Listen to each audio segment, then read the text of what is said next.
Winter has returned to West Texas. This is a look at the Fort Stockton ICAM. Snow began falling earlier this morning and has continued throughout the afternoon. You can see the snow starting to cake onto the lands. People in town are reporting up to 5 inches of snow at this hour, and we are expected to have more as we go on into the evening.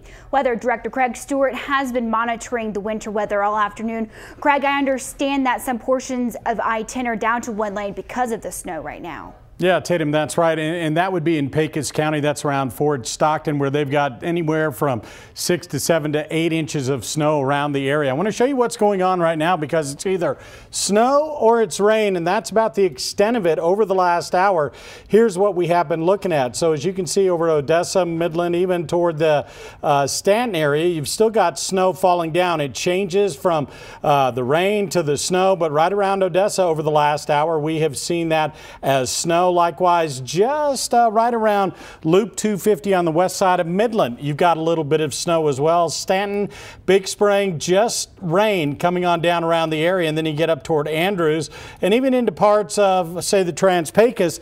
This has mostly been rain. Now, it's a different story around Fort Stockton because over the last 3 hours, it has been coming down, and again, we've had reports 6 to 7 inches of snow coming down around the area. In fact, we'll take a look outside. I want to show you the ICAM that we had going on, and this was the very latest as of about an hour ago, seeing the snow coming on down around Fort Stockton. So back to the radar, and we'll show you exactly what it is. And again, for the most part, this is snow that we have been seeing around Fort Stockton. That goes all the way back toward the Alpine area, where it's starting to wind up there just a little bit. So what you can expect this evening: cloudy, rain and snow for the Permian Basin. It is going to be cold. I'll tell you, to be right around 36 with a light and variable wind by 8 o'clock. Still that chance of rain and snow, still cold, 35. And then by 10 o'clock, we'll start to see everything kind of dissipate around the area.